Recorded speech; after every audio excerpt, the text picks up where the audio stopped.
Hey everyone, welcome back to the channel. If you're new here, thanks for stopping in. In today's video, I am sharing 8 freezer meals. I'll be preparing 4 different recipes and doubling them. I'm going to be sharing these particular recipes with my grandparents, so I will be making some slight adjustments for them just to accommodate their needs. Overall, you can just do this and double the recipe. You don't really need to make those adjustments if you don't want to. If you are interested in creating any of these meals for yourself at home, be sure to click in the description box down below where I have placed all of the exact ingredients that you will need for these specific meals. All right, let's go ahead and get to the video. Here is my Walmart grocery haul. I like to have everything on hand and ready to go when I'm preparing freezer meals. This cost me about $85.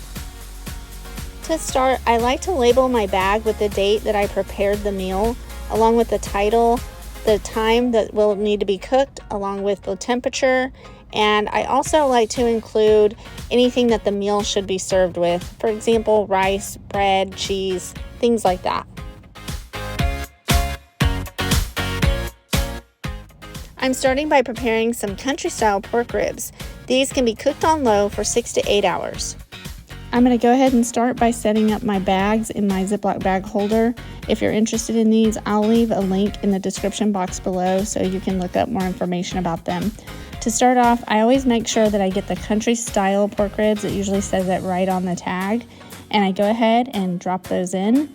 And I bought 2 packages of these so that I could do the same meal in 2 separate bags because I am going to be sharing half of these meals with my grandparents. Next, I had a whole onion that I cut in half, and now I'm dumping that into each of the bags. Alright, so next up, I bought the Great Value barbecue sauce. I really like this barbecue sauce. It's definitely not lacking in flavor. And I'm going to go ahead and put 1 18-ounce bottle into each of the bags.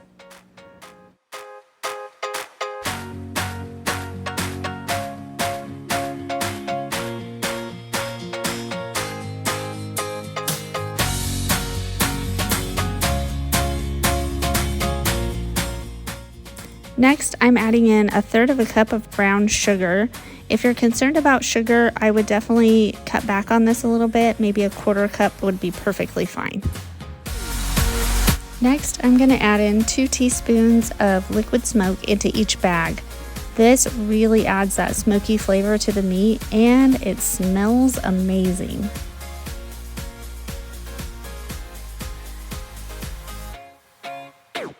Now I'm just adding about 1 teaspoon of salt and pepper into each bag, and then I'm going to go ahead and start to seal up my bags. I do like to make sure that I press all of the air, or as much of the air out as I can before sealing the bag, and then I go ahead and kind of just smash everything around and mix everything together.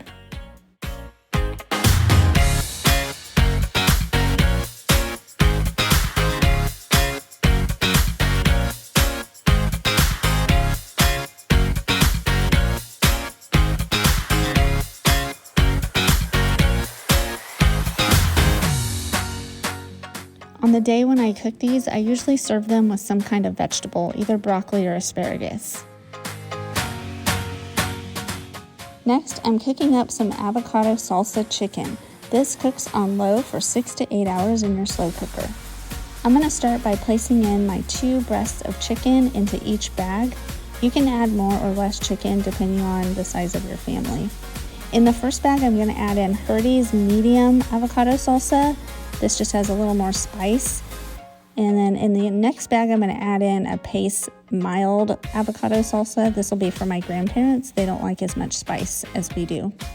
Next, I'm adding in 1 can of black beans into each bag.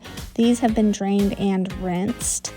Now I'm going to go ahead and add in 1 bag of frozen corn into each bag.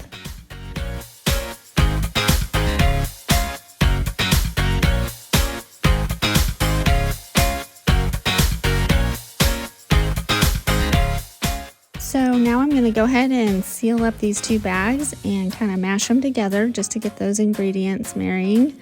And when I do serve this, I like to serve it over a bed of rice with a little bit of shredded cheddar cheese on top.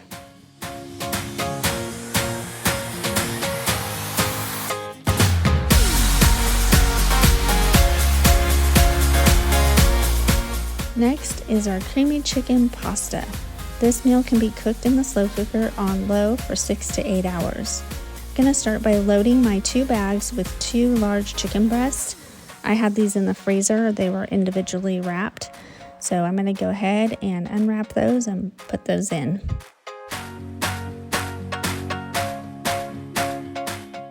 Now I'm gonna go ahead and throw in a can of diced tomatoes into each bag.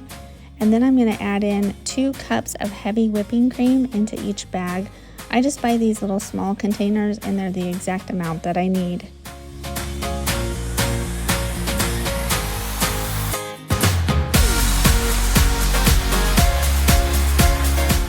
So next I'm gonna add in 1 tablespoon of minced garlic into each bag, and I'm gonna add in 1 tablespoon of olive oil.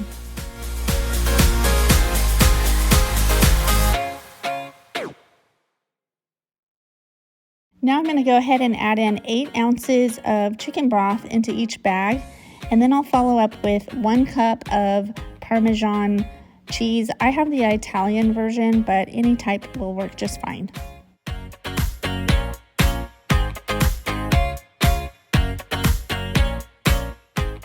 Now I have this bag of spinach that I'm going to divide up between the 2 bags, or just a couple of handfuls of spinach is perfect.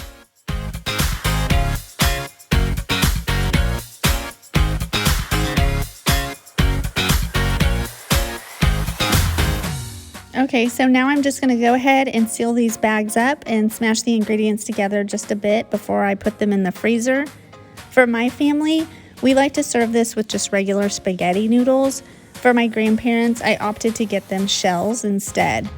I serve this with a side of garlic bread or even a side salad.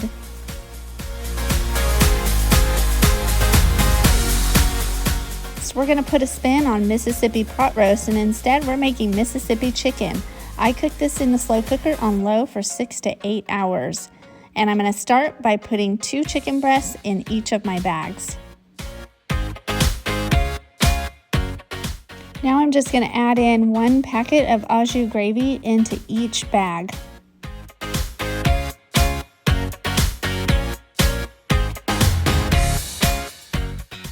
Alright, I'm going to put in 1 cube of butter into each bag. You could easily half this and just put half of the butter. It's really just to help tenderize the meat.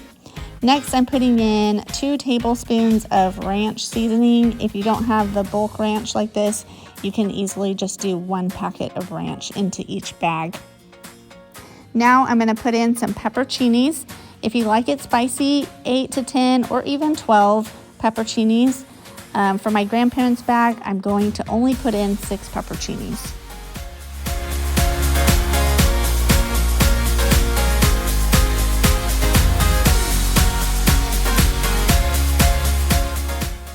And that's it. I'm going to go ahead and seal these 2 bags and just kind of mix the ingredients the best that I can. These are mostly dry ingredients, so they don't mix as well. When I serve this, I like to serve it on a hoagie with a slice of Swiss cheese. And oh my goodness, 10 out of 10, you have to try this. All right, everybody, that's going to wrap up this video. I hope you're inspired to fill your freezer with some freezer meals. Don't forget, I did leave all the ingredients down in the description box below, so feel free to check that out. And don't forget to subscribe and like this video. I'll see you in the next one. Bye.